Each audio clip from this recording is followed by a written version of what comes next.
Isang tanong lang pala, pero sabay na. Kung magiging kayo at maraming nananalangin na maging kayo habang buhay. Kasi nakita nila, mismo ako, kung gaano kayo Diyos o kung gaano kayo magbanding. Walang mag-alinlangan. So, sa madaling salita, kayo na nga. Okay, di pa tapos. Hindi ba? Kayo na nga. Okay. Gulat ako dun Anong plano mo bilang lalaki? Magiging ilan o gusto mo na maging anak? Halimbawa, okay. Sa inyong dalawa daw. Ikaw, isa mo na sumagot. Ilan ang gusto mong anak? Gusto ko 4. 4. Siya yung may gustong 4. So, Okay. hanggang doon lang tayo, huwag nang lilima kasi tama na yung 4. Oh. Ikaw naman, Rizal? Hindi ko pa alam. Ano lang, yung kanya Tingin mo lang. sinabi, sa tingin mo lang, yung ano lang naman to, din naman totally na, kumbaga, puro-puro lang. Tanong lang. Isa. Isa. Pero may ganun talaga. Respetuhin mo din yung ano ng kasi sa pagpapamili, need mo din kasi family planning. Susunod yun. Bakit gusto mo lang isa? May isa pa palang tanong. Bakit isa? Hindi, ano ako doon eh, curious ako doon. Kasi meron akong isang sagot dyan. Bakit gusto mo ng isa? Okay. Bakit gusto mo ng isa? Okay. Wala po. Okay. Ako may sasabihin ako dyan. Ako, nung una akong anak, isa lang. Si Kaling, meron kami unang anak lang. So, hindi naman pinalad na nabuhay. So, si Daniel, ang una kong anak. Pagdating ng 5 years, sabi ko, paano kung mawala si Daniel? Wala na kaming isang anak. So, kawawa kami. Isa pa. Naging 2 anak ko. Sinuwerte naman, babae. So, hanggang 2 lang ako. Yes. Pero 4 po kayo. Kung ano ibigay ni Lord. Kung ano yung bigay ni Lord. Yes. So, Blessing yan eh. blessing yan. Yeah. Basta ako naging 2. Pag wala man ng isa, may isa pa.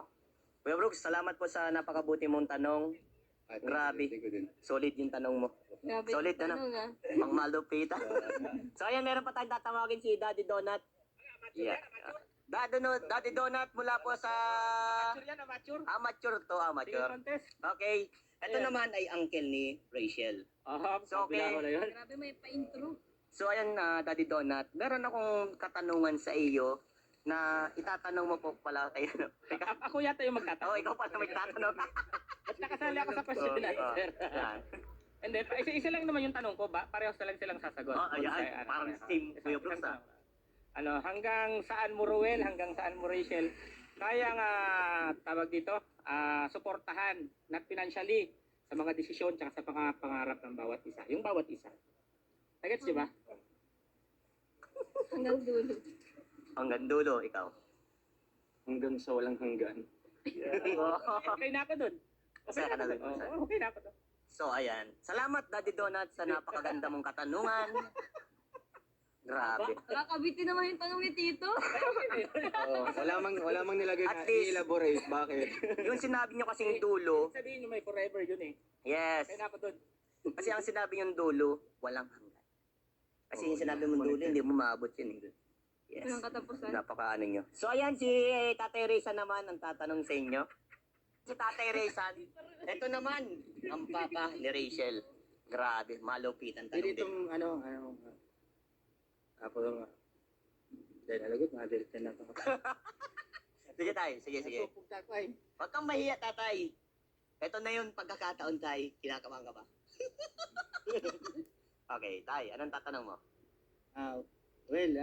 Ano bagang ninyo ni Rachel? Lagi kayong ginagabi. Lagi po nag-aalala sa inyo. Ano baga talaga kayo?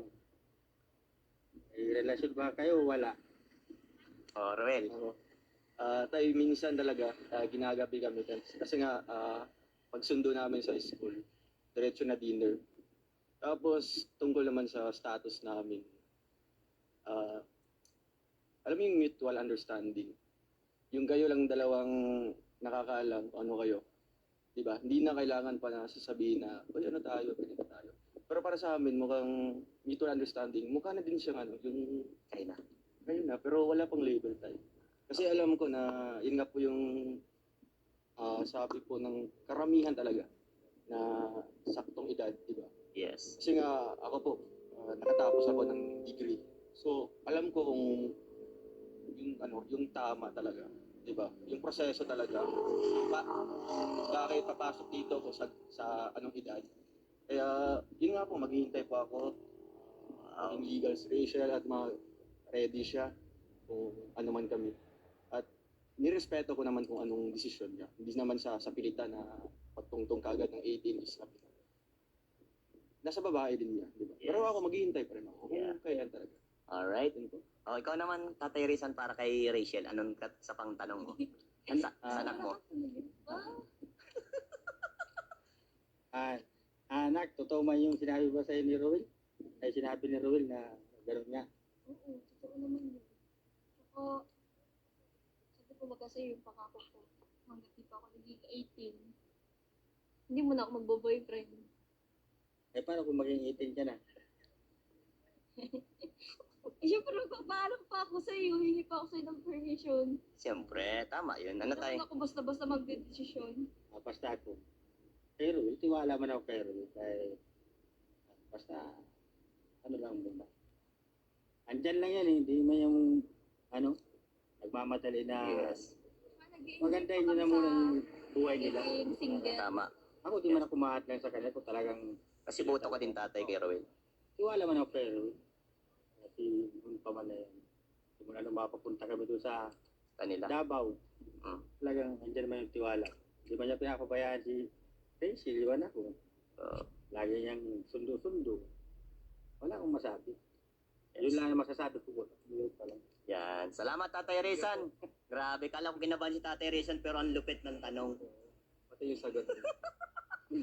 Uy, kinabahan ako doon ha. Pero kung ganun na kakausapin ka ng magulang, lalo na nililigawan mo, ganyan. Nakakakaba yun, pero at least mas maganda maging tapat ka sa magulang ng minamahal mo. Kinausap ako yung papat, ganun ako niya. Tinanong ka? Ano daw ba talaga kami ni Tangga?